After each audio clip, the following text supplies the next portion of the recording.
Okay, so usually I try to share something with you that is at least somewhat worked out for the minister's message that has some clarity and shape, even if it isn't totally settled.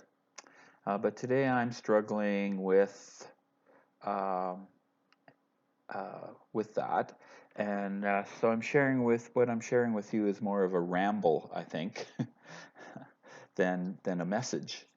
I'm thinking out loud, and I'm wandering around, and yeah, I'm not in a hurry to resolve this feeling yet because I'm feeling like I'm either dreaming during this crisis, that we're in a bit of a dream or a nightmare, depending on your circumstances, or that I'm waking up from one, and I'm not sure which it is. So when I get to the end of this message, I guess, we'll probably all have more questions than answers and maybe even be a little more confused. So I'm sorry. But I don't see any way of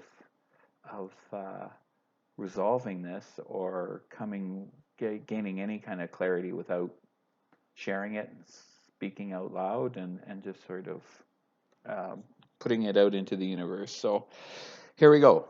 So continuing study and research, that's an important part of my work. So trying to discover new ways of thinking about God, the church, life, leadership, the world. And uh, that sharing is through books and videos and seminars and stuff. That's the way we share the wisdom of the body, the larger body, the I guess Western Christian theology. And so, but there are a number of authors and theologians and resources that I trust. And so they belong to the stable of thinkers that I mostly agree with. You've heard me use the phrase when I say most theologians, I'm saying me and my friends, right? The people I agree with. And there are those resources that someone else may recommend, and depending on who is doing the recommending, I'll give those a try, and it expands my horizon a little bit. But every once in a while, I'll stumble on an author or a theologian or a philosopher who really challenges my thinking and makes me uncomfortable with my certainties. Peter Rollins is one of those people that I stumbled on. Wendell Berry is another one as well, who everything he writes is challenges our lifestyles and the way we look at the world. So I stumbled on this guy named Shane Claiborne on a video, and I was really intrigued by his approach and the way he framed things, and also uh, his background.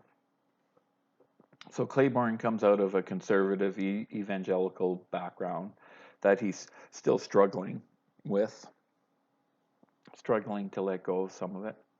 Uh, so, um, so I'm reading one of his books right now. It's called The Irresistible Revolution. And in the first chapter, he says, Jesus wrecked my life. and so that really caught my attention. What? Like, I'm so used to hearing stories about how lost folks were until they found Jesus, until they found Jesus, they were addicted or they were greedy or lost, unhappy, living for themselves. That's sort of the typical witness that we hear of people coming to faith, right?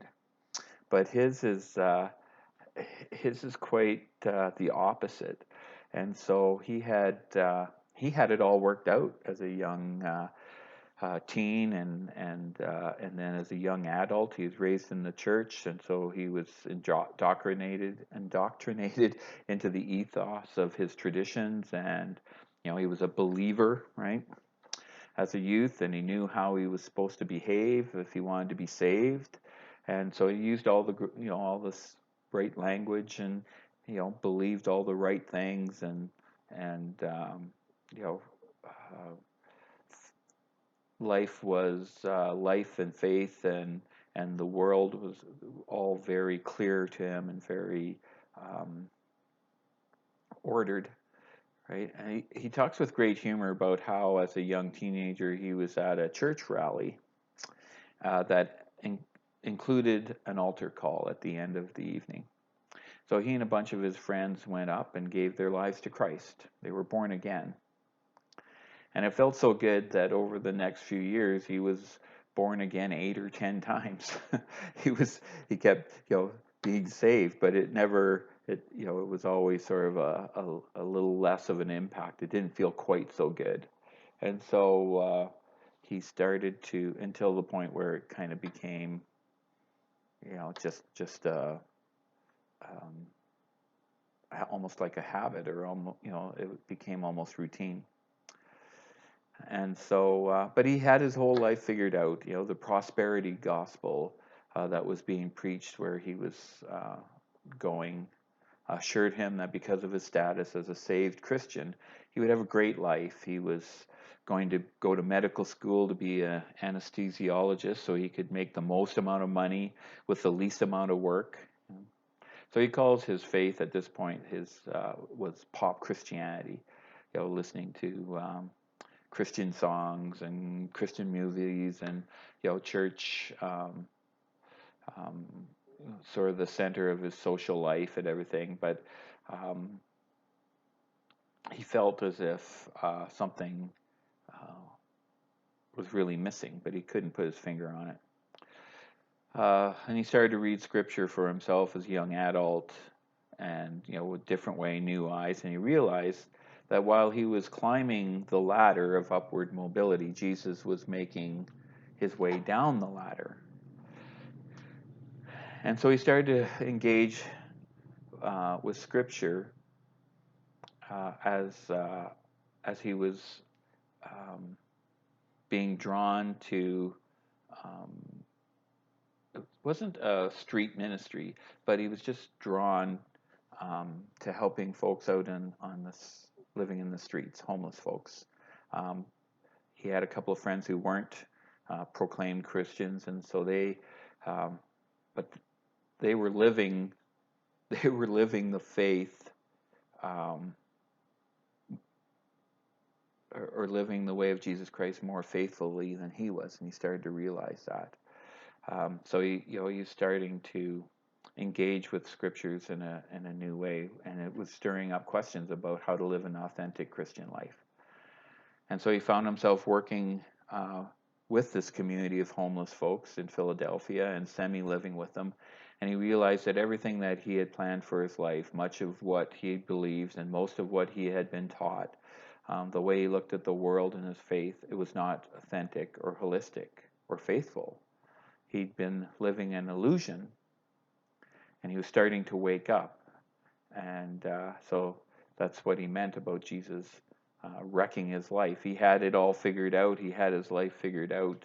He's going to be this, good Christian who, had this upward mobile life, and God would bless him and his family and everything that happened. But Claiborne's well-ordered life and worldview and personal perception, it fell apart. Jesus wrecked the life he was building for himself, and he started to let go of control. He started to listen. He started to seek as one who doesn't know. And he found some humility. He let go of his certainty, and he started to journey the way of discipleship, which is as much about discovery, I think, as it is about service. So everything we know or think we know right now, or I'll speak for myself, everything I know or think I know right now is being challenged and questioned. I think when I watch our national, provincial, and regional systems and programs and policies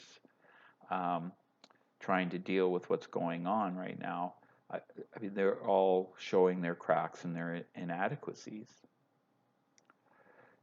But it's the commitment and courage and ingenuity and sacrifice of caring people that transcends many of these inadequacies.